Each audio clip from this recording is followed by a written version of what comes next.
আসসালামু আলাইকুম। এটা হচ্ছে নবাবগঞ্জ শমশাবাদ থানার পেছনে। এই জায়গাটা হয়তো নবাবগঞ্জের অনেকেই চিনবেন। তো এখানে হচ্ছে আমি থাকি এই নীল বিল্ডিংটায়। এখান থেকে ঠিক 1.5 মিনিটের দূরত্বে, হেঁটে গেলে 1.5 মিনিটই লাগবে। 1.5 মিনিটের দূরত্বে একটা বাড়িতে আমার বাচ্চাকে আমি আরবি প্রাইভেট পড়তে দিছি। তো ওরে হচ্ছে দুপুর 2:30টায় ওই হুজুরে পড়ায়। আমি প্রতিদিন ওই বাসায় ওকে দিয়ে আসি, এবং ছুটি হইলে ওই বাসার এক ভাবি আমাকে ফোন দেয় যে ভাবি ছুটি হয়েছে। তারপর আমি যখন ওই ভাবিকে বলি যে ভাবি ওকে আসতে বলেন, আমি আগায় আসছি, তারপর ওই ভাবি হচ্ছে আমার বাচ্চাকে ছাড়ে। আমি ওকে প্রতিদিন এই রাস্তা দিয়ে নিয়ে আসি। দেখতেই পাচ্ছেন রাস্তাটা কিন্তু একেবারেই খুবই নীরব একটা রাস্তা। তো এই রাস্তাটা সবসময় নীরবই থাকে। আর এখন যেহেতু রোজার মাস আর হচ্ছে একদম দুপুরের টাইম, এই সময় তো এমনিতেই নীরব থাকে। তো আমি ঠিক এই জায়গায় আইসা একটু সামনে যায় দাঁড়াই, আমার ছেলে আমাকে দেখলে দৌড়ায় চলে আসে আর কি। তো আমার অনেক সময় একদম লাস্ট পর্যন্ত একদম বাসায় যায় নিয়ে আসি, অনেক সময় রাস্তায় দাঁড়াইলেই দেখি যে ও আইসা পড়ছে, আমি ওকে নিয়ে আসি। এটা আমাদের ডেইলি রুটিন। তো আজকে হচ্ছে আমি ওকে আনতে গেছি, আমি দূর থেকেই দেখতেছি যে আমার ছেলে মাঝ রাস্তায় আইসা দাঁড়ায় রয়েছে একটা গাছের আবডালে, একটা লোকের সাথে কথা বলতেছে। তো আমি কতক্ষণ দেখে আমি দেখতেছি নাহিন আসতেছে না, মানে আমার ছেলে আগায় আসতেছে না আমাকে দেখে। পরে আমি জুড়ে ওকে ডাক দিছি যে নাহিন তুমি ওখানে দাঁড়ায় আসো কেন। এই যে বিল্ডিংটা দেখতেছেন এইখান থেকেই আমি ওকে ডাক দিছি। ওই দূরে ওই যে একটা গাছ দেখা যাচ্ছে, ওই গাছের আবডালে একটা রিক্সা দাঁড়ানো, ওই রিক্সার সামনে ওই লোকটার সাথে আমার ছেলে কথা বলতেছে। তো এই যে আমি আগায় চলে আসছি, এই যে ঠিক এই গাছটার সামনেই রিক্সাটা দাঁড়ানো ছিল।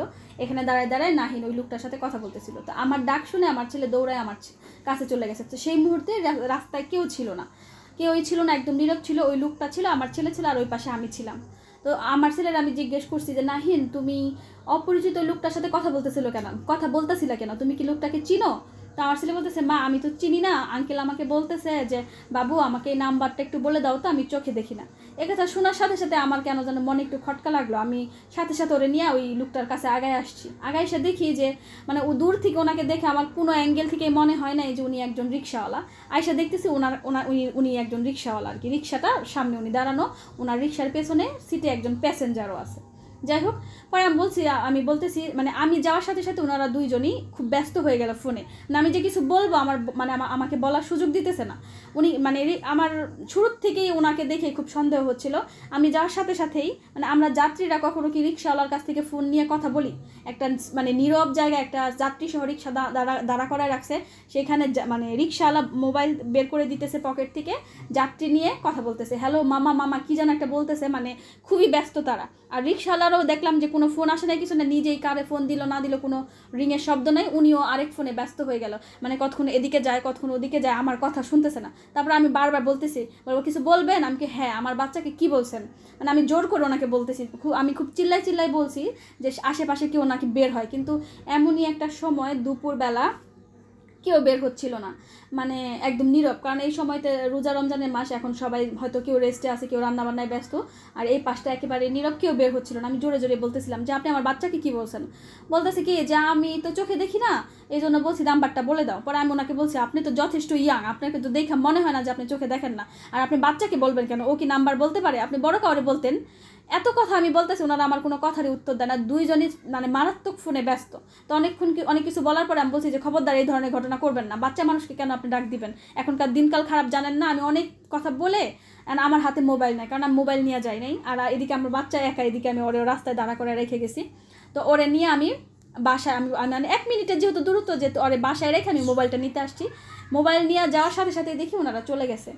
আমার কাছে বিষয়টা এত সন্দেহজনক লাগছে, আমার হাতে মোবাইল থাকলে আমি হয়তো সাথে সাথে পুলিশ কল দিতাম, কিন্তু এই জায়গার আশেপাশের মানুষ, আমি মানে এত নীরব এই জায়গাটা, আমি আশেপাশে কাউরে আমি চিনিও না এই জায়গার, যেহেতু আমি এখানে ভাড়া থাকি। তো এই নীরবের কারণে আমি এত চিল্লাচিল্লি করেও কোনো লুক পাই নাই। আর হাতে মোবাইল থাকলে হয়তো আমি থানায় কল দিতাম, থানার নাম্বার আমার ছিল। আর আমি যে বাসায় থাকি এই বাসায় অনেক পুলিশ থাকে ভাড়া, এক পুলিশকে আমি বললাম, পরে ভাবি সাথে সাথে কল দিলে হয়তো আমরা যাইতাম, আপনি এটা একটা চক্র বুঝাই তো যায়। মানে ওই আমরা সাধারণ যাত্রী হলে আমরা কি বলতাম যে হয় না, আমরা রাস্তাঘাটে কাউরে নাম্বার জিজ্ঞেস করলে আমরা হয়তো এটা সলভ করে দিতাম যে আপা আপনি চিল্লায়েন না বা ভয় পায়েন না, আমি শিক্ষিত না, বুঝি নাই, আমি বলছি, কত ধরনের কথা থাকে। কিন্তু মহিলা একটা কথাই বললো না, একদম ইয়াং একজন মহিলা, আর ওই লুকটাও একদম ইয়াং, উনি চোখে দেখেন, এটা বিশ্বাসযোগ্য কোনো কথা না। বিষয়টা খুবই সন্দেহজনক, মানে আল্লাহ হয়তো আমারে বাঁচাইছে আজকে এত বড় বিপদের হাত থেকে। আমি সতর্ক হওয়ার জন্য হয়তো ভিডিওটা করলাম। আমি আবার সাথে সাথে দৌড়ায় মোবাইল নিয়ে গেছি যে অন্তত ওনাদের আমি একটা ভিডিও করে রাখি। আর আমি মানে আমার মনে আবার এইটুকুও ছিল যে আমার কারণে যেন কোনো সাধারণ মানুষ মানে হ্যারাস না হয়, এই জন্য আমি মানে সাথে সাথে যে ওনাকে থাপড়াবো বা ওনাকে মানে সাথে সাথে অ্যাকশন নিব, আমি মানে বিষয়টাকে অনেকক্ষণ পর্যবেক্ষণ করতে চাইছি যে কী হয়। আমি সাধারণ ব্যবহার করে যা করবেন না, মানে খুব বেশি বার্গেনিং না করে আমি মোবাইল নিতে আসছি বাসায়, কারণ এখান থেকে আমার বাসার দূরত্ব মাত্র 1.5 মিনিট লাগে। আমি দৌড়ায় মোবাইল নিতে আসছি, যাই দেখি ওনারা ওখানে নাই। কিন্তু বিষয়টা খুবই খুবই সন্দেহজনক ছিল, কারণ কি আমার বাচ্চা হচ্ছে, ওর বয়স মাত্র 10 বছর, আর ওই রাস্তা দিয়ে আমি ওর কখনো একা ছাড়ি না, একা কখনোই ছাড়ি না। আর একজন রিকশাওয়ালার বেশভূষা এত সুন্দর, এত চকচক, আর সবচেয়ে বড় কথা রমজান মাসে এরকম গেঞ্জি কাপড়ের মাস্ক লাগায় কে রিকশা চালায়? আর ওনাকে দেখে মনে হয় না উনি সারাদিন রিকশা চালায়, একজন যাত্রী নিয়ে এখানে জিরাইতেছে। আর আমরা যদি একজন সাধারণ যাত্রী থাকতাম যে আমাদের দরকার এখানে রিকশাটা থামাইছে, আমরা কেউ একজন চিল্লাইতেছে তার বাচ্চা নিয়ে, আমরা তার থামানোর চেষ্টা করতাম যে ভুল বুঝেন না, আমরা এই দরকারে এখানে থামছি বা কথা। দুজনের একজনও আমার একটা কথার উত্তর দেয় নাই, ওনারা শুধু ফাঁকফোকর খুঁজতেছে। ওনারা দুজনে ফোনে আনলিমিটেড কার সাথে কথা বলতেছে, কথা বলতে বলতে যেই আমি সরে আসছি ওনারা রিকশা নিয়ে চলে গেছে। এই হলো অবস্থা। মানে আজকে আমার খুব বড় আমার মনে হইতেছে, আমার তো হাত পা কাঁপতেছে এই মুহূর্তে, মানে কি বলবো, আমার হাত পা দিয়ে একদম ঘাম ছুটে গেছে আর কি, এমন অবস্থা। তো আমি পরবর্তীতে যাইয়া ভিডিওটা করছি। এইটা ঠিক হচ্ছে 2:30 থেকে 3টার মধ্যের ঘটনাটা। তো আমি পরবর্তীতে মোবাইল নিয়ে যাইয়া দেখি নাই, কিন্তু আমি ভাবলাম যে আমি রাস্তাটা সহ ভিডিওটা করে রাখি, যে এই রাস্তায় মানে এটাকে অনেকে ভাবে যে এটা তো আমাদের এলাকা বা আমাদের মহল্লা, এখানে বাচ্চারা খেললে কি হবে, কিছুই হবে না। মানে তার আগের দিন ওই ভাবি আমাকে বলতেছিল যে ভাবি আপনি কষ্ট করে ওকে দিয়া যান, আবার নিয়ে যান, আপনার কষ্ট হয় না, রমজান মাস, ও তো একাই যাইতে পারে, এটা তো আমাদের মহল্লার রাস্তা।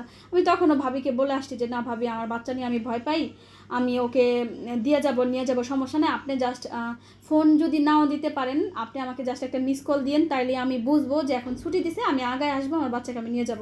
মানে কালকেও আমি ঠিক এই কথাটাই ভাবিকে বলে আসছি, আজকে এই ঘটনাটা আমার ছেলের সাথে ঘটছে।